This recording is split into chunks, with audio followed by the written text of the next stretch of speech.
নমস্কার বন্ধুরা, কেমন সবাই? আসলে ভালো আছো? বেদিন ব্লগে সবাই স্বাগত। তো আজকে মোটামুটি 1:30 বাজে, সদ্য স্নান করে আসলাম। তো আজকে আমি যাব হচ্ছে এক ঠাকুরবাড়ি খেতে। তো বেসিক্যালি যারা ভিডিও ফলো করে তারা জানো যে মোটামুটি নবদ্বীপের প্রায় হোটেলই খেয়েছি। একটু আমিষই খেয়েছি, ম্যাক্সিমাম নিরামিষ খাওয়া হয়নি। আর সত্যি কথা বলতে একটা মন খুলে কথা বলি, নবদ্বীপে ঠাকুরবাড়িতে প্রসাদ হয়তো অনেকে যারা প্রথমবার খায় তাদের খুব ভালো লাগে।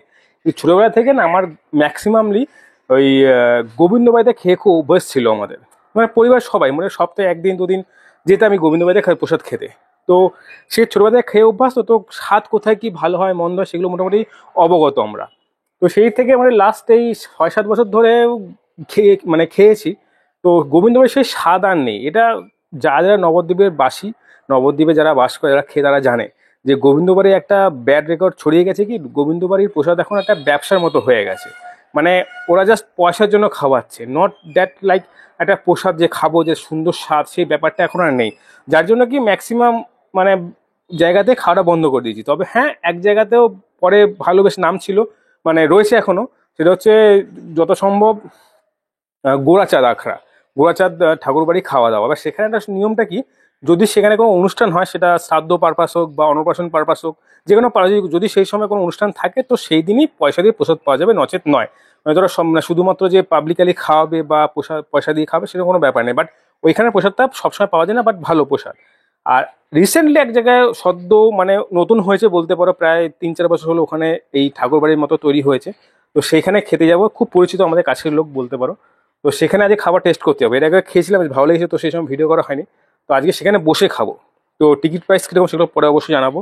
তো আজকে যাই আগে, তারপরে বাকি ডিটেলস কী কী খাওয়ালো সেগুলো দেখো।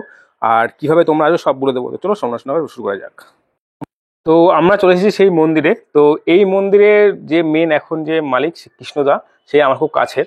তো সেখানে চলে এসেছি। তবে বিশ্বাস করো, এই জায়গাটা দেখে মন ভরে গেল। এত বড় জায়গা, এত সুন্দর জায়গা, এরকম জায়গায় খাওয়ানো হয়, বসিয়ে নিচে একদম ভালোভাবে খাওয়ানো যাবে।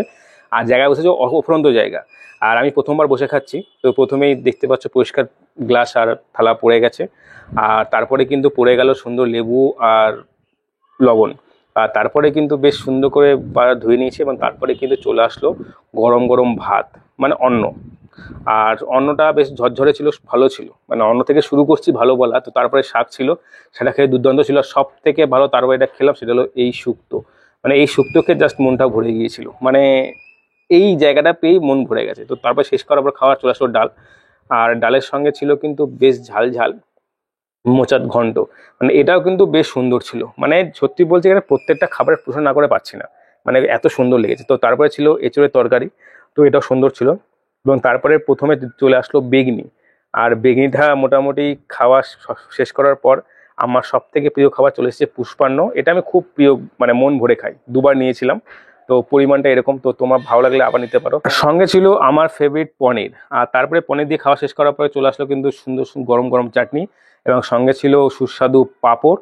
আর পাঁপড়ের পর্ব শেষ করার পর কিন্তু চলে আসলো পায়েস। মানে এই খাবার শেষ করে কিন্তু তৃপ্তি এসে গেল।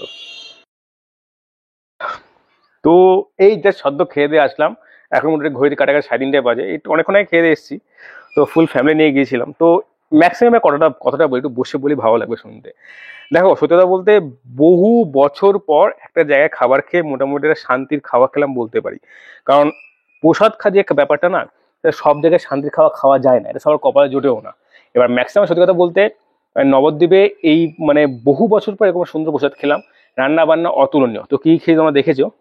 তো বলে রাখি যে টিকিটের মানে যে মানে খাবার যে প্রাইস, একটা প্লেট সেটা নেয় 150 টাকা করে পার হেড। এবার বাড়িতে নিয়ে আসলে 150 টাকায় মোটামুটি যা বলে, পাশের বাড়ি একজন খেয়েছিল 150 টাকা, আমাদের কথা মানে রিভিউ নিয়ে পরে। তো তারা বললো 150 টাকা দুজন ভালোভাবে খেয়ে নিয়েছে, মানে জেঠু জেঠি হয়, বয়স মোটামুটি ধরো 50-55 উপরেই। তো এবার বেসিক্যালি তোমরা বুঝে নাও, যা যেরকম খাবার সেরকম পাবে। তবে যদি তোমরা যদি খাবার খুব পটু হও, তাহলে বাড়ি নিয়ে এসে একটা প্লেটে মানে 2টো প্লেট নিয়ে আসতে পারো। যদি মোটামুটি নর্মাল ছিমচাম ভালোভাবে খেতে চাও, যে ঠিক আছে, তার 150 টাকায় দুজনে হয়ে যাবে। আর ওখানে বসে খেলে তো নিজের মতো খেতে পারবে, বসে খেলেও 150 টাকা, নিয়ে আসলো 150 টাকা। এবার বসে খেলে কি নিজের পরিবার মতো ভালোভাবে খেতে পারবে, গরম গরম খেতে পারবে, এটা যেটা হয় বসে খাওয়াটা মজা আলাদা।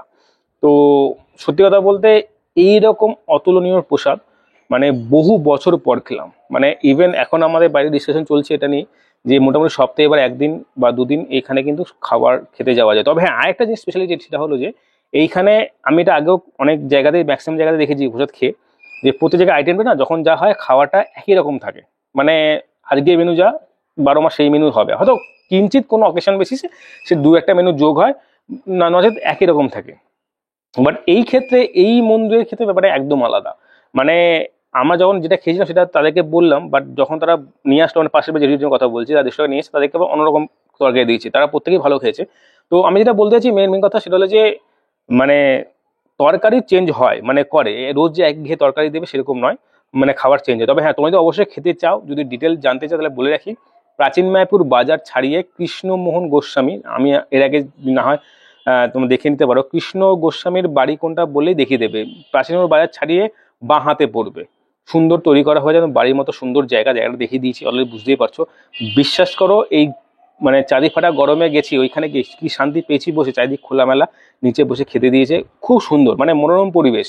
মানে বিশ্বাস করো আমি এত সুন্দর করে কোনো প্রসাদ এই নবদ্বীপের জায়গাতে মানে প্রায় বহু বছর পরে খেলাম। আগে তো খেতাম গোবিন্দভাই, সেটা বললাম টুকটাক এই জায়গাতে খেয়েছি, কিন্তু এত মন ভরে গেল খেয়ে। প্রত্যেকেই ভালো খেয়েছে, প্রত্যেকটা রান্না ভালো ছিল, প্রত্যেকটা খাবার ভালো ছিল, সুন্দর ছিল, সুস্বাদু। তো যারা যারা আরো যদি জানতে চাও এই ব্যাপারে, কোনো ডিটেল যদি জানতে ইচ্ছা থাকে কমেন্ট করো, অবশ্যই জানাবো। আর একটা কথা বলে রাখি যে যদি যে কোনো প্রকারে খেতে পারো, আর বসে খেতে গেলে আগের দিন টিকিট করে আসতে হবে, আর নিয়ে আসতে গেলে আগের দিন টিকিট করে আসতে হবে, জানিয়ে দিতে হবে যে খাবে তোমরা। তো বসে খেতে পারো, আবার নিয়েও আসতে পারো। তো বাকি তোমাদের ইচ্ছা, যদি এক্সট্রা কিছু জানতে চাও আমাদের কাছে তো অবশ্যই কমেন্ট করো, অবশ্যই জানিয়ে দেবো। বন্ধুরা এই পর্যন্তই, পরের ভিডিওতে টাটা, বাই বাই।